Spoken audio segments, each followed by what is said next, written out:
Irán suspende diálogos con Estados Unidos debido a ataques de Israel contra el Líbano. Teherán asegura que cualquier acuerdo de fin de la guerra tendrá que incluir a la nación de los cedros.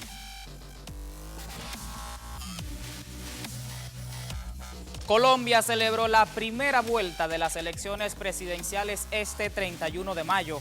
Abelardo de la Espirela e Iván Cepeda disputarán el balotaje el 21 del presente mes. Claudia Sheinbaum presentó informe al país tras 20 meses al frente del Ejecutivo mexicano. La mandataria destacó los logros de su gestión y ratificó la defensa de la soberanía nacional. Saludos, bienvenidos a El Mundo Ahora, con los adelantos de las noticias más relevantes de la jornada. Ya comenzamos. Acompáñenos durante los próximos 27 minutos de programa.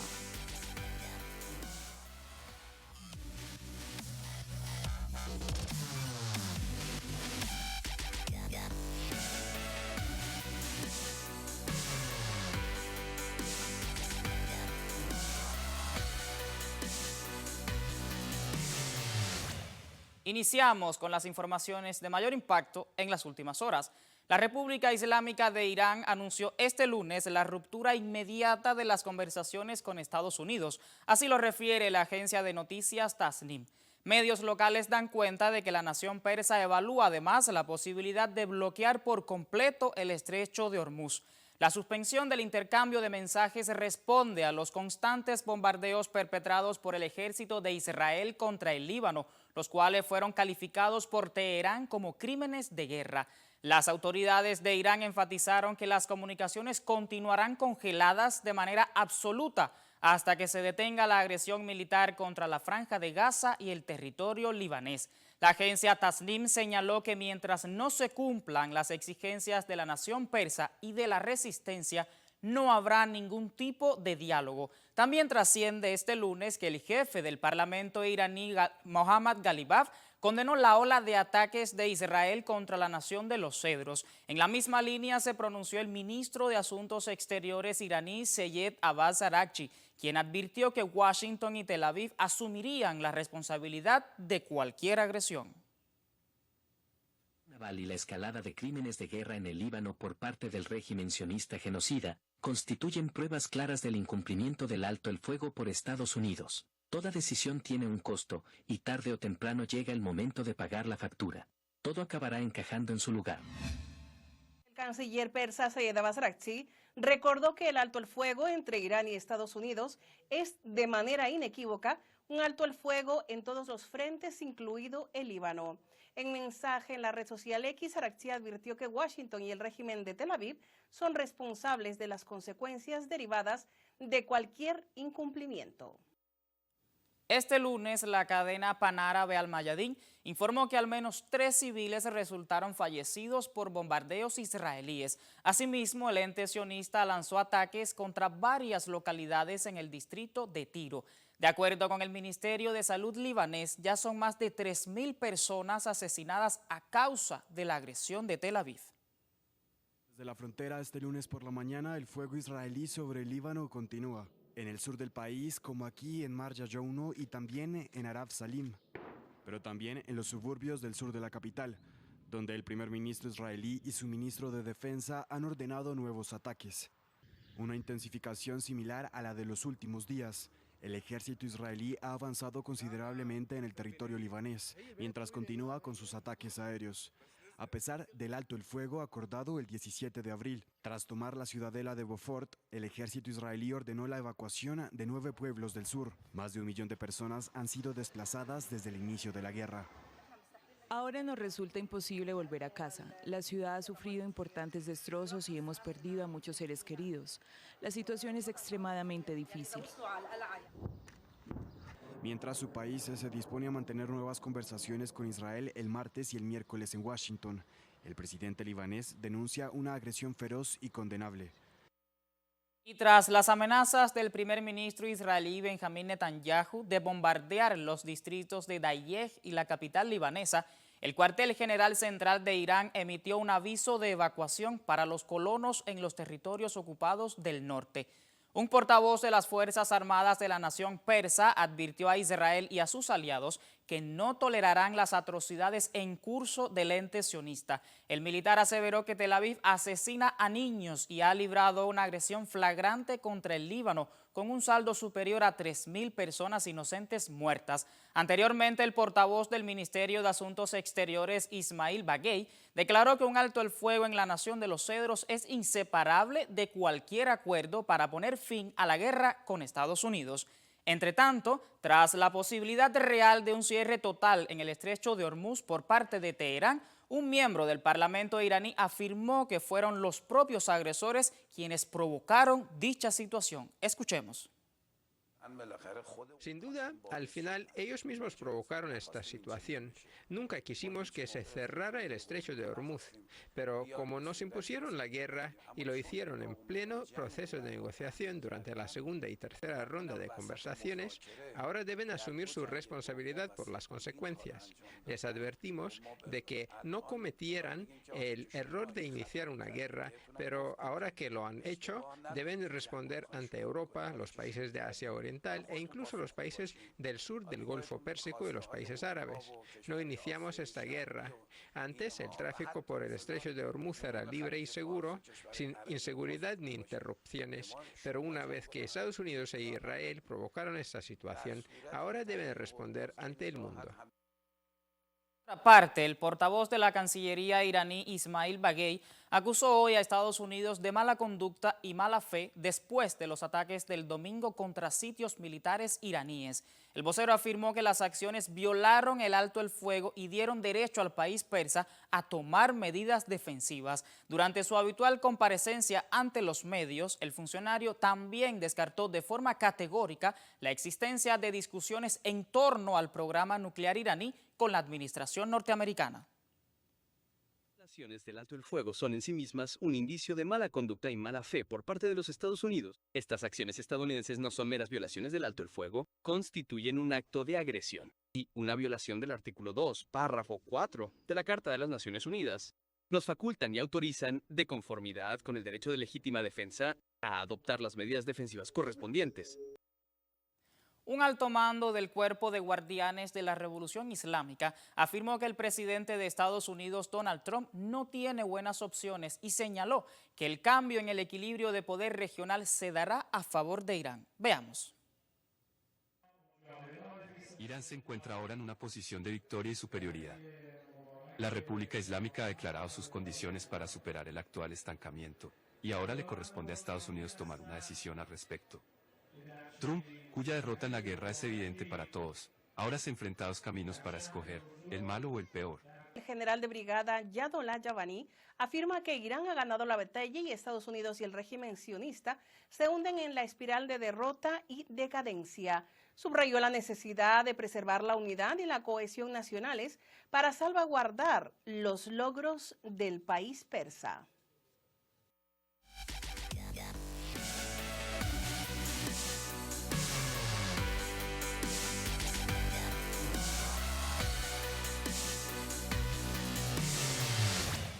Cambiamos de tema. El ultraderechista Abelardo de la Espriella y el izquierdista Iván Cepeda se disputarán la presidencia de Colombia en una segunda vuelta el próximo 21 de junio. Con el 100% de las mesas contabilizadas, de la Espriella obtuvo el 43.7% de las papeletas, mientras que el representante del pacto histórico se hizo con poco más del 40%.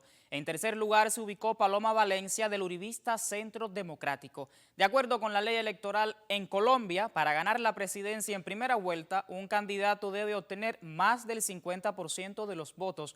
De lo contrario, los dos primeros lugares pasan a un balotaje. Medios locales reportan que unos 41 millones de personas estuvieron habilitadas para sufragar. Los ciudadanos de la nación sudamericana acudieron a las urnas para elegir entre 11 candidatos al sucesor del actual presidente Gustavo Petro. A las 8 de la mañana comenzó la votación presidencial en Colombia. Más de 41 millones de ciudadanos acuden a las urnas para elegir a su próximo presidente entre 11 fórmulas presidenciales. Durante la jornada electoral se instalaron más de 13.000 puestos de votación en todo el territorio colombiano y también 67 países donde pueden votar más de 1 millón de colombianos en el exterior. Que le dé al país muchas más oportunidades a los estudiantes, a las personas, a la gente pobre. Entonces, eso es lo que yo espero del nuevo presidente, que sea el ganador. La salud, la educación, la seguridad, ante todo, y que podamos salir adelante en nuestro país. Tenemos la expectativa de que haya un cambio de verdad, realmente para nuestra familia, para nuestro país. Esa es la expectativa. La seguridad, el progreso que va a tener el país, la salud, que la mejore, que yo sé que el que va a quedar la va a mejorar. Que también proteja a los niños, porque hay muchos niños que están desprotegidos. Los ancianos, sí, hay mucho anciano que necesita protección del Estado, y el que va a quedar es el que nos va a ayudar a salir de esto. En un futuro vamos a ser un país muy bueno y así va a ser. Cepeda llamó el domingo a revisar detenidamente los resultados del preconteo oficial. Este lunes, por su parte, aseguró que tras las verificaciones realizadas por su campaña, no han encontrado hasta el momento evidencias de irregularidades como para cuestionar el resultado de la primera vuelta de los comicios.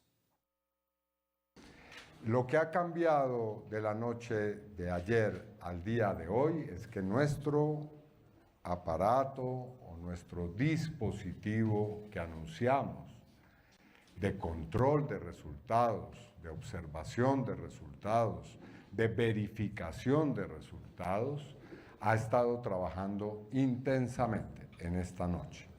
Hemos procedido a hacer las verificaciones necesarias y hasta ahora, lo tengo que decir porque en esto soy, lo dije ayer y lo repito hoy, una persona seria y transparente, no hemos encontrado en este momento del desarrollo de esa labor evidencias sobre hechos que sean pues digamos, de una dimensión o de una profundidad que merezcan un pronunciamiento sobre eventuales irregularidades. En la jornada del domingo, el mandatario saliente Gustavo Petro solicitó a las autoridades competentes tomar las medidas necesarias para que el país disponga de un software propio para el conteo de votos en futuros comicios. El presidente de la República, como jefe de Estado, le solicita respetuosamente al registrador inicie de inmediato, una vez terminadas estas elecciones, los procesos para cumplir la sentencia del Consejo de Estado y que Colombia, por primera vez, desde que estos instrumentos tecnológicos se usen, pueda ser propietaria a través de su Estado del software que cuenta los votos y da los resultados finales. Todo lo que no sea así es un desacato a la justicia. También es noticia que Iván Cepeda retó a su oponente ultraderechista a un debate presencial para confrontar modelos de país rumbo a la segunda vuelta. Cepeda precisó que las condiciones del encuentro las definirán personas designadas por su equipo de campaña, cuyos nombres se anunciarán próximamente. El candidato izquierdista también condenó la intromisión de gobiernos extranjeros y operadores subordinados a agendas geopolíticas externas que buscan vulnerar la voluntad del pueblo colombiano. Sectores populares alertan que tales alteraciones constituyen un intento de la oligarquía local para sabotear el proyecto de soberanía nacional que incomoda a los intereses de Washington. Sobre la jornada comicial del domingo en la nación sudamericana, versa el análisis de Hectaria Zuluaga en entrevista con la multinacional Telesur. Están en juego grandes intereses sobre Colombia, los intereses geopolíticos de los Estados Unidos, y precisamente el presidente trató de blindar los resultados electorales frente a esta injerencia, porque como lo ha dicho en múltiples ocasiones, pues Thomas & Gregg y empresas que son las que supuestamente prestan la seguridad del sistema electoral colombiano, nos han sumido en un sistema electoral vulnerable. Aquí aún no se implementa el uso de la tecnología a través de la biometría, los escrutinios, que es a lo que hace referencia hoy el candidato presidencial Iván Cepeda y el presidente de la República, todavía se hacen a mano. Hay alrededor de 2 millones de votos en términos de lo que llamamos centro político, y pues está la experiencia también histórica de las primeras vueltas versus las segundas.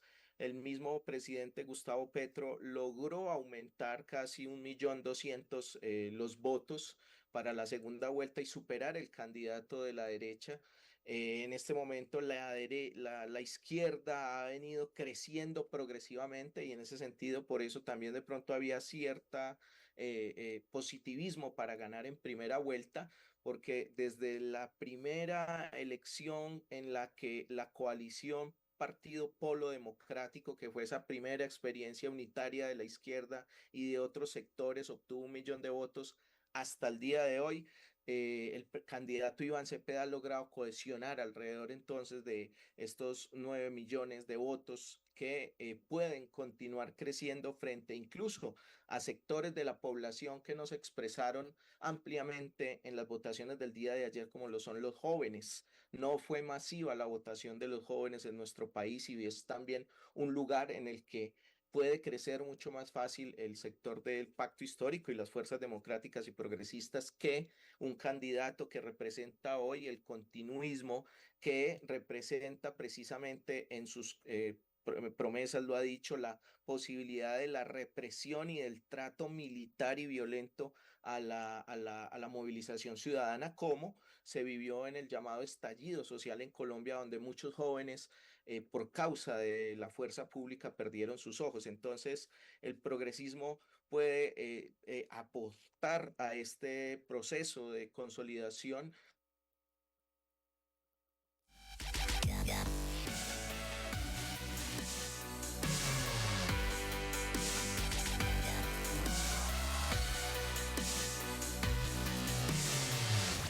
Cambiamos de tema. La presidenta de México, Claudia Sheinbaum, presentó este domingo, 31 de mayo, su informe de rendición de cuentas bajo la consigna honestidad, resultados y amor al pueblo y a la patria. La alocución tuvo lugar desde el Monumento a la Revolución, ubicado en la ciudad capital. De acuerdo con la multinacional Telesur, el acto se replicó en plazas públicas de casi todo el país para celebrar los 2 años del triunfo electoral del segundo piso de la denominada Cuarta Transformación y reafirmar la defensa de la soberanía del país. Durante su discurso, la mandataria recordó el respaldo de 36 millones de votantes y destacó el hecho histórico de ser la primera mujer en encabezar el Ejecutivo Federal. En su balance de los primeros 20 meses de gestión, Sheinbaum reportó avances en las finanzas públicas. Detalló que se redujo en un 10% el gasto corriente, se incrementó la recaudación en términos reales sin aumentar impuestos y se mantuvieron congelados los salarios de los altos funcionarios. Entre los indicadores económicos clave, resaltó un récord que supera los 23.500 millones de dólares en inversión extranjera directa durante el primer trimestre de 2026 y la creación de casi 670.000 empleos formales. La inflación va a la baja y las tasas de interés también, gracias a los acuerdos entre el sector privado, social y el gobierno contra la inflación y la carestía. Se mantiene el precio de la gasolina y el diésel a pesar del aumento internacional del precio del petróleo. Y 24 artículos de la canasta básica han disminuido su precio en 12% respecto al 2024 en términos reales.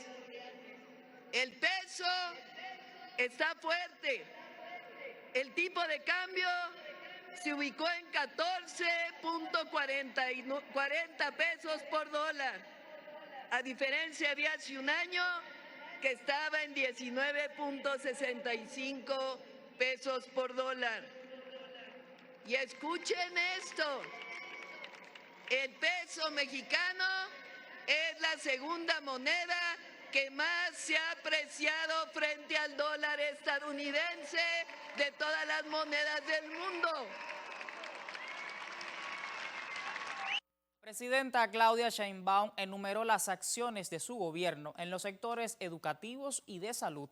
Resaltó la cobertura universal de la beca Rita Cetina en secundarias públicas, la entrega de apoyos económicos a estudiantes de primaria y bachillerato, así como la creación de nuevos espacios en los niveles medio superior y superior. A su vez, destacó la puesta en operación de nuevos hospitales, unidades de medicina familiar, centros de salud y quirófanos. Para el próximo año señaló como meta la consolidación de un sistema sanitario universal, gratuito y accesible.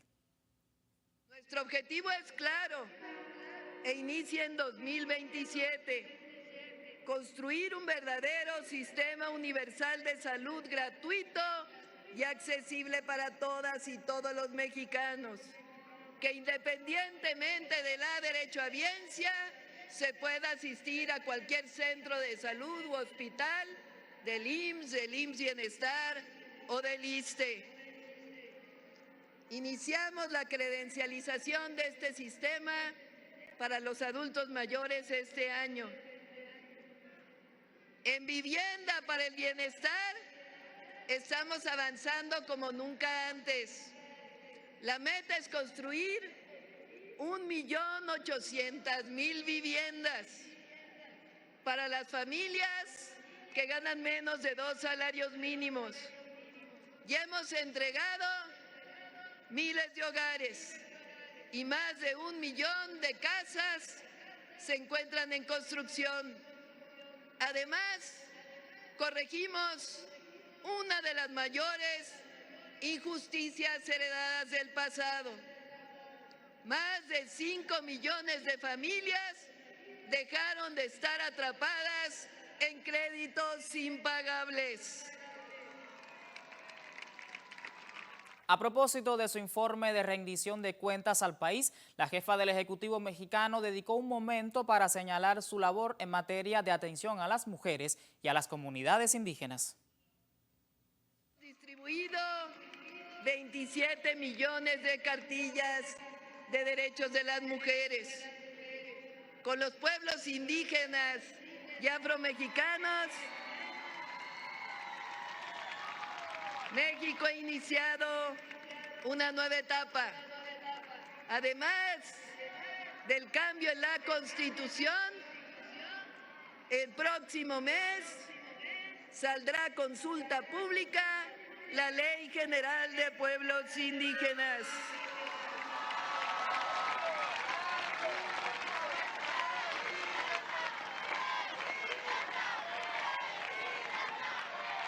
Los recursos llegan directamente a las comunidades para que sean las propias asambleas quienes decidan su destino. En 2 años ya son más de 25,000 millones de pesos entregados de manera directa a más de 19,000 comunidades indígenas. Nunca antes en la historia de México.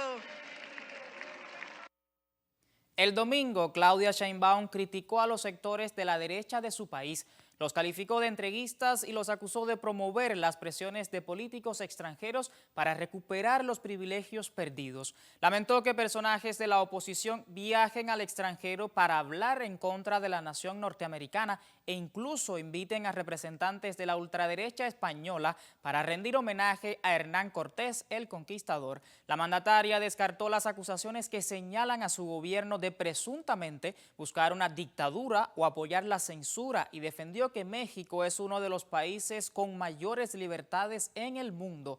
Asimismo, convocó a la ciudadanía a iniciar asambleas informativas en todas las plazas públicas a partir de esta semana para repartir periódicos y volantes en defensa de la soberanía. La dirigente también se comprometió a entregar su esfuerzo, convicción republicana y democrática para defender la dignidad nacional. La jornada del domingo devino espacio para que Claudia Sheinbaum reafirmara que su país no aceptará injerencias extranjeras que intenten vulnerar la soberanía nacional. Llamo la atención del pueblo de México. Cuando desde el exterior se dicta quién es culpable y quién no, cuando se busca presionar a nuestras instituciones desde fuera, cuando se normaliza la idea de que otro país puede intervenir en asuntos que solo le corresponden a los mexicanos, ya no estamos hablando de cooperación, estamos hablando de injerencia. Y México, que se oiga claro, que se oiga fuerte, no acepta injerencias. Somos un país libre, independiente y soberano. Y aquí queremos ser muy claros. La Constitución Política de los Estados Unidos Mexicanos y la Ley de Seguridad Nacional establecen con precisión que ningún agente extranjero puede realizar tareas que corresponden exclusivamente a las autoridades mexicanas.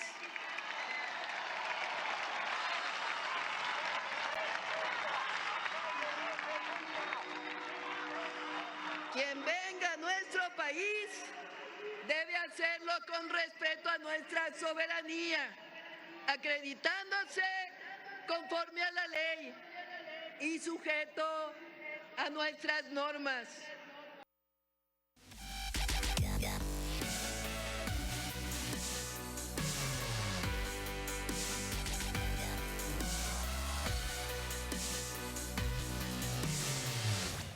Y con el repaso de las noticias más relevantes del panorama internacional en las últimas horas, ponemos punto final a esta emisión del programa. Usted manténgase informado con el canal cubano de noticias.